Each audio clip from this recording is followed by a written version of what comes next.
Halo Cinephile, kalian pernah gak sih sesekali aja ngelakuin hal yang bener-bener random gitu di kehidupan kalian?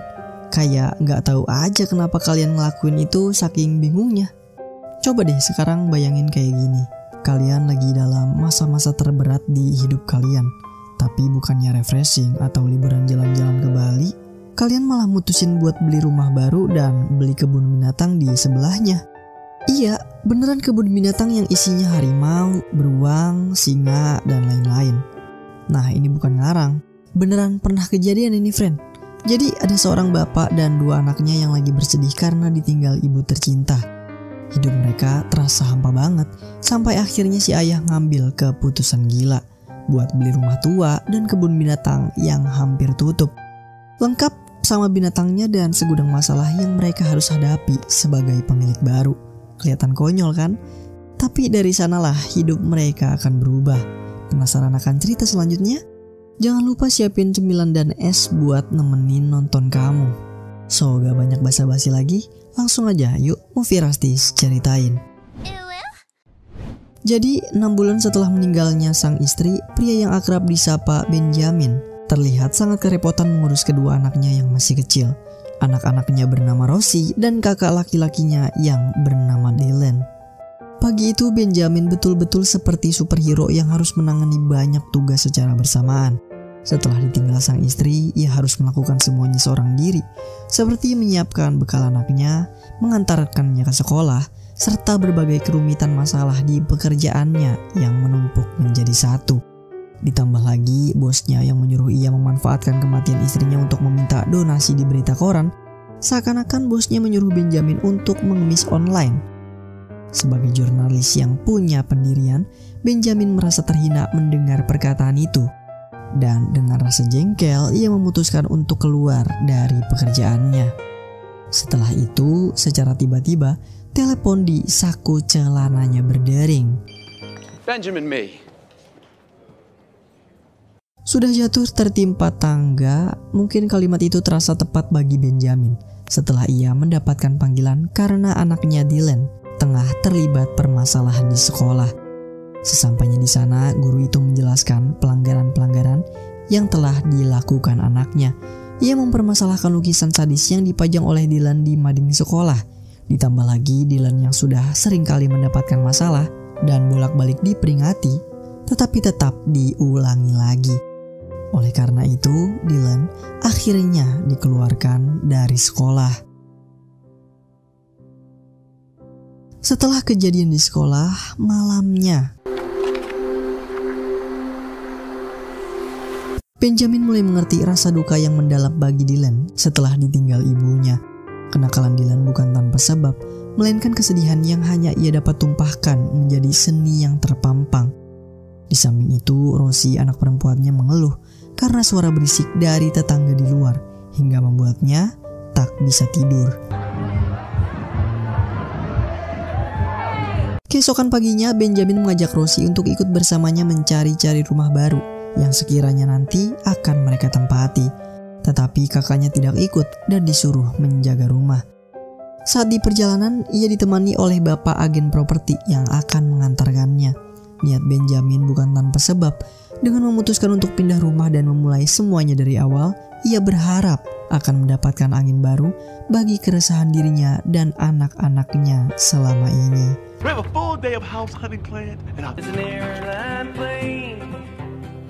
Tak kunjung mendapatkan rumah yang mereka inginkan, bapak agen properti lalu mengantarkan mereka pada opsi terakhir. Rumah yang bisa dibilang agak jauh dari kota, tetapi suasananya cukup sejuk. Sesampainya di sana, Benjamin dan Rosie sangat terpana melihat keindahan rumah itu. Saat itu juga, Benjamin langsung memutuskan akan menetap di sini bersama anak-anaknya. Tetapi bapak agen properti terlihat kebingungan untuk menjelaskan rumah ini kepada Benjamin, dikarenakan sebetulnya rumah ini adalah bagian dari sebuah kebun binatang terlantar yang masih lengkap dengan karyawan beserta hewan-hewannya. Dan jika membeli rumah ini, maka sama saja membeli kebun binatang dan seisi-isinya. Oleh karena itu, maka siapapun yang membeli rumah ini harus bertanggung jawab, memberi makan, dan merawatnya. Setelah dijelaskan, Benjamin agak kebingungan dan berpikir untuk mengurungkan niatnya. karena ia sama sekali tak mengerti soal mengurus hewan. Tetapi anaknya terlihat sangat bahagia bermain dengan hewan-hewan yang ada di sana. Pemandangan itu pun menyentuh hatinya. Demi lembaran baru dalam hidupnya, demi kebahagiaan anaknya, tekad ia semakin bulat untuk membeli rumah, atau bisa kita bilang kebun binatang ini.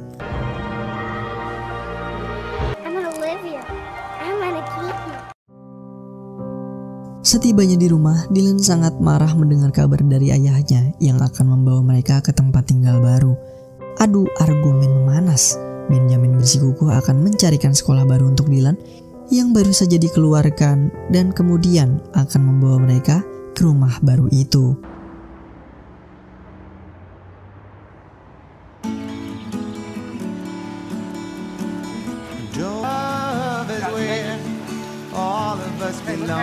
Setelah merapikan tempat tinggal barunya, keesokan hari, mereka berkenalan dengan para karyawan yang ada di sana, terutama Kelly sebagai kepala kebun binatang di situ, Peter sebagai arsiteknya, dan Lily sepupunya yang masih seumuran dengan Dylan. Mereka mengajak Benjamin sebagai pemilik baru untuk berkeliling melihat-lihat dan memperkenalkan hewan-hewan yang ada di sana seperti beruang, harimau, dan lain-lain.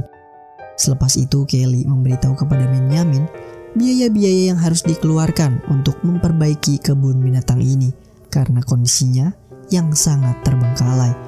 Selain itu, di sini juga terdapat pengecekan rutin dari pihak berwajib mengenai standar dari kebun binatang. Dan jika menyalahi aturan, kebun binatang ini tidak boleh dibuka untuk umum. Dan yang lebih parahnya lagi, akan ditutup. Sinar mentari mulai menyengat. Pagi itu Benjamin mulai belajar cara merawat hewan-hewan yang ada di sana, dibantu oleh para karyawan. Di sisi lain, diketahui Lily diam-diam menyimpan perasaan cintanya kepada Dylan. Lily menghampiri Dylan yang sedang menyendiri di loteng dengan maksud memberikannya makanan. Kemudian duduk di sampingnya.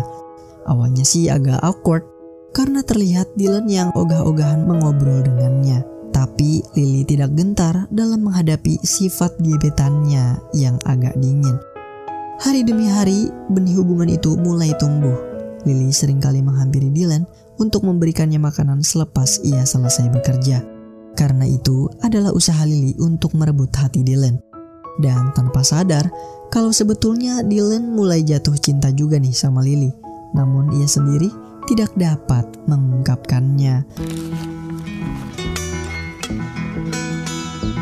Hari-hari telah berlalu dan Benjamin mulai berhasil beradaptasi dengan lingkungan yang ada di kebun binatang. Tetapi tantangan tidak berhenti di situ karena masih banyak masalah yang menanti dirinya, friend. Mulai dari hewan-hewan yang sakit, biaya operasional yang juga ikut-ikutan membengkak dikarenakan kondisi kebun binatang itu yang memang memerlukan renovasi besar-besaran, termasuk kebutuhan medis hewan dan makanannya. Hal itu membuat Benjamin pusing 7 keliling karena kondisi finansialnya yang semakin tertekan.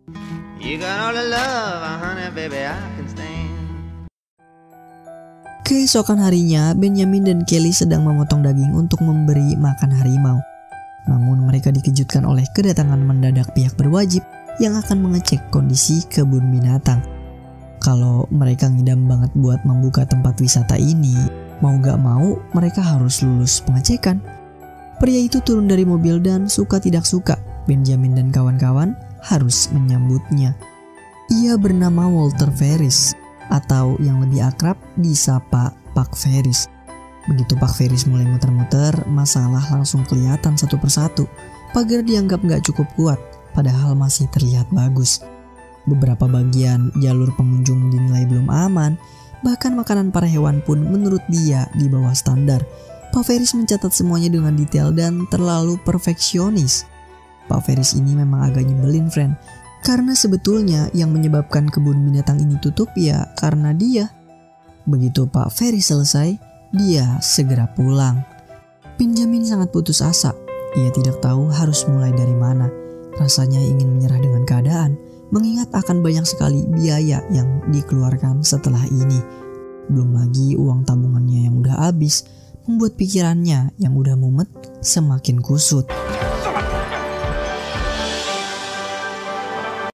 Malamnya saat ingin beranjak tidur, secercah harapan muncul saat ia merogoh kantong jaket yang ia kenakan dan menemukan sebuah surat tabungan dari bank. Surat yang sudah lama dipersiapkan istrinya untuk bekal Benjamin dan anak-anaknya jika ia sudah tiada. Akhirnya ia menemukan solusi di saat jalan pikirannya sudah gak karuan. Para karyawan di sana mulai ragu dengan kemampuan Benjamin. Ditambah lagi mereka yang mengetahui latar belakang Benjamin memang bukan berasal dari dunia konservasi binatang. Salah satu dari mereka pun membuat gosip dan menuduh Benjamin adalah seorang penipu ulung yang akan menjual semua kebun binatang ini di saat-saat sudah kepepet. Mendengar gosip tersebut, Lily pun langsung memberikan kabar angin itu kepada Dylan. Dylan yang memang gak betah tinggal di situ sangat senang mendengar rumor ayahnya yang akan segera pulang ke kota asal mereka, di mana Dylan bisa bertemu lagi dengan teman lamanya. Namun Lily sangat kecewa melihat reaksi Dylan yang malah senang meninggalkannya. Bukannya memikirkan hubungan cinta mereka yang akan segera berakhir jika ayahnya betul-betul meninggalkan tempat ini. Going home. See my friend. Sesampainya di kafe tempat mereka biasa berkumpul, Benjamin datang dan meluruskan semua gosip yang tidak benar itu. Ia menyemangati semua karyawan di sana untuk kembali bergotong royong, tidak menyerah untuk berjuang dengan segenap hati. Seluruh tenaga mereka untuk membangun tempat ini dan membuka kebun binatang ini lagi bersama-sama. Petualangan ini membuat Benjamin mengerti akan arti hidup yang sebenarnya, bahkan di saat-saat ia ingin menyerah. Dengan nada penuh semangat, ia memberitahu para karyawan kalau ia sebetulnya masih menyimpan uang tabungan yang telah diamanatkan oleh mendiang istrinya. Dengan ini ia akan mengerahkan semuanya sebagai modal pembangunan tempat ini sampai semuanya rampung dan berhasil dibuka. Akhirnya angin segar telah datang. Petualangan yang sebenarnya pun dimulai.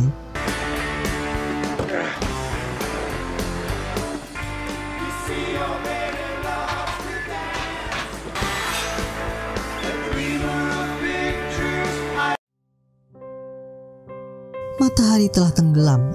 Benjamin dan Kelly beristirahat setelah aktivitas yang panjang. Mereka duduk di depan rumah sambil berbincang-bincang. Saat itu Benjamin mulai jatuh cinta pada Kelly. Begitu juga Kelly sebaliknya. Dan sambil memegang tangan Kelly, Benjamin bercerita tentang hari-hari berat yang mereka lalui bersama-sama, serta keluh kesah tentang Dylan yang saban hari selalu berdebat dan bertengkar dengannya.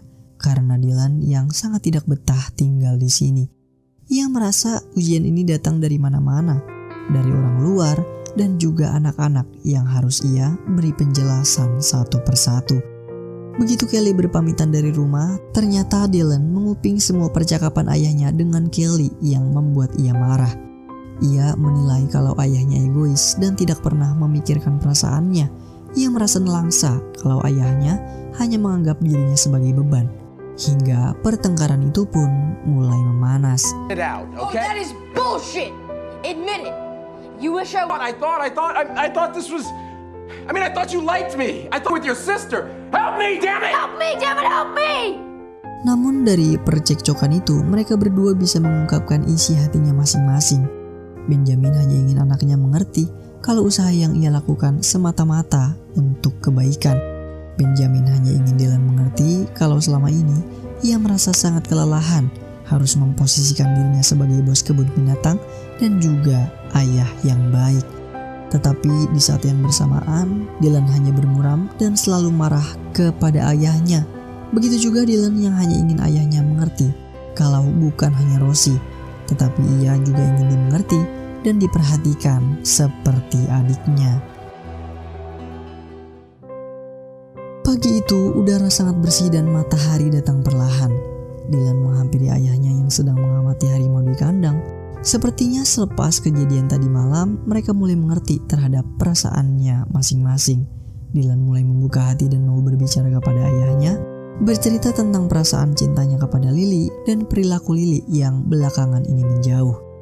Obrolan itu sebenarnya suatu hal yang sangat jarang sekali dilakukan Dylan. Waktu itu Benjamin bilang sesuatu kepada Dylan yang dia gak akan lupakan seumur hidupnya. Katanya kadang dalam hidup kamu cuma butuh 20 detik keberanian yang konyol, 20 detik keberanian murni, yang jujur juga sedikit nekat. Dan hal baik pun akan datang kepada kita satu persatu. Sometimes all you need is 20 seconds. Dylan harus berani menyatakan cintanya kepada Lily sebelum rasa takut keburu nutup semuanya. Dylan diam waktu itu, tapi dia tahu kalimat tersebut gak akan hilang begitu saja.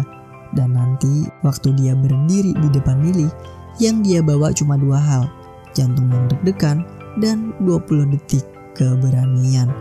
Dari pertengkaran itu justru membuat hubungan mereka menjadi semakin erat dan mengerti satu sama lain, friend, bukan sebaliknya.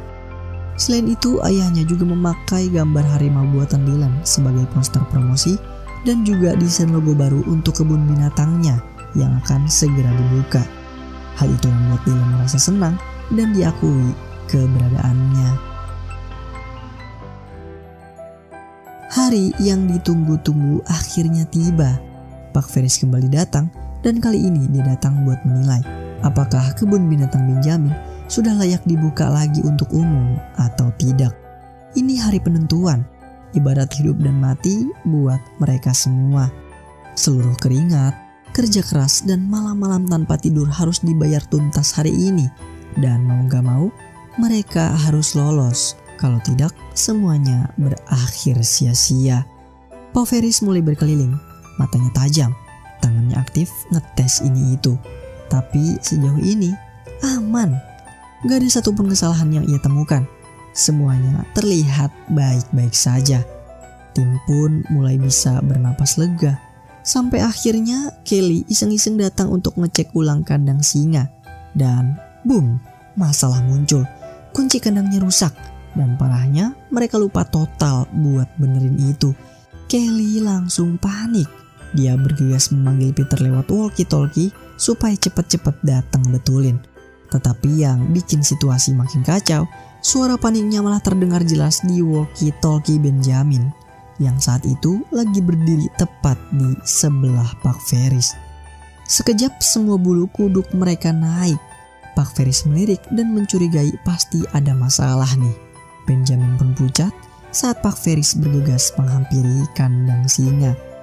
Di saat yang sama, Peter berhasil datang dan Kelly memberitahu kalau pintunya cuma bisa dibetulin dari dalam.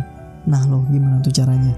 Dan akhirnya Kelly dengan cekatan menyusun rencana untuk mengalihkan perhatian singa itu di saat Peter akan memasuki kandang. Solomon, come here! Oh God! Awalnya perhatian singa itu teralihkan oleh Kelly yang meneriakinya dari sisi sebelah kandang. Tetapi sialnya, singa itu malah berbalik arah lagi menatap Peter. Jantung Kelly mulai dak-dik-dukser melihat Peter yang hendak menjadi santapan singa itu. Sampai akhirnya Got it! jantung nyaris copot. Peter berhasil betulin pintunya dan entah ada apa gerangan. Tiba-tiba singa yang menatapnya langsung jinak di depan dia dan auto nge-freeze cuy. Telat sedikit aja, mungkin Peter langsung berubah jadi cemilan yang kamu lagi nikmatin sekarang, friend. Setelah tiba di kandang singa, Pak Ferris langsung mengecek-ngecek dan bersyukur ia tidak menemukan satu kejanggalan pun. Dan juga tidak mengetahui kejadian barusan. Akhirnya tiba pada saat-saat penentuan. Pak Ferris mengeluarkan secari kertas yang akan menentukan nasib kebun binatang ini akan kemana. Dengan mata sinis, ia menatap satu persatu dari mereka sembari mengambil keputusan. Dan pada akhirnya, But good luck.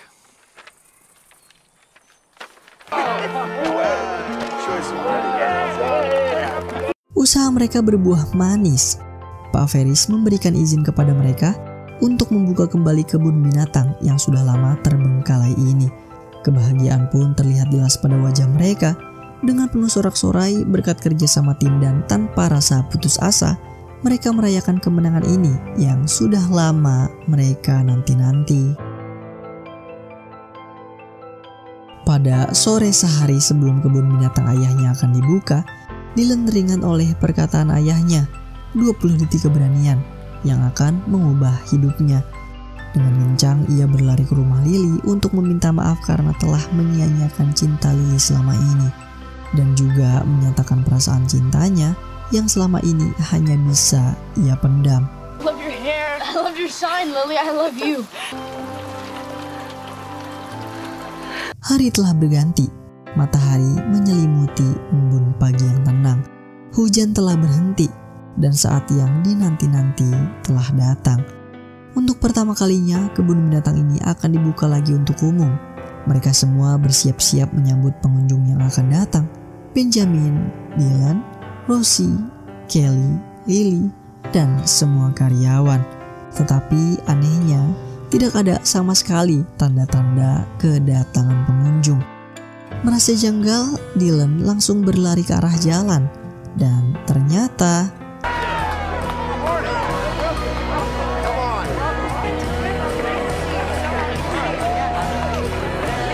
ibarat petir di siang bolong, di depan mereka ternyata sudah ada banyak sekali wisatawan yang menunggu. Dikarenakan hujan badai tadi malam yang menyebabkan pohon tumbang dan menghalangi jalan mereka untuk masuk.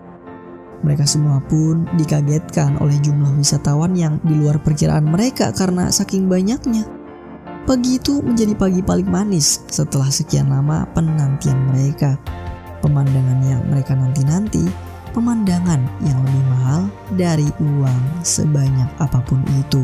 Pemandangan para wisatawan yang bermain-main dengan hewan-hewan yang ada di sana menjadi obat bagi segala luka untuk kerja keras mereka selama ini. Dan di saat itu, Benjamin mengisi lembaran baru hidupnya dengan tinta berwarna dari keruhnya hidup sepeninggalan mendiang istrinya.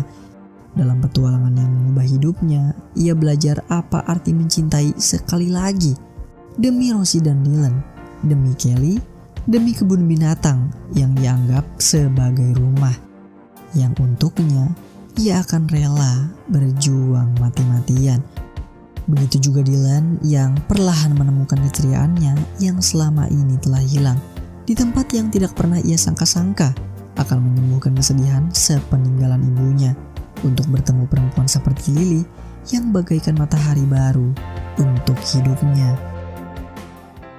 Wah, gokil juga ya film We Bought a Zoo ini. Hidup emang gak selalu masuk akal gak sih? Seringkali justru terasa gila. Tapi dari kegilaan itu kita bisa nemuin hal-hal yang gak pernah kita duga sebelumnya. Keluarga, keberanian, dan harapan. Siapa sangka keputusan nekat beli kebun binatang malah jadi cara mereka sembuh. Kadang hidup gak ngasih kita waktu buat siap. Tapi bukan berarti kita gak bisa jalan terus. Seperti Benjamin dan keluarganya yang gak tahu cara ngurus kebun binatang, tapi tetap memilih untuk mencoba. Dan dari situ mereka belajar bahwa yang penting bukan seberapa besar langkah kita, namun seberapa berani kita memulainya. Karena dalam hidup, kita cuma butuh 20 detik keberanian. Sisanya akan mengikuti pelan-pelan. Terima kasih banyak buat kamu yang udah nonton video ini sampai habis. Semoga kebahagiaan selalu menyertai kita. Sampai ketemu lagi di ulasan Movie Rastis berikutnya. Bye-bye.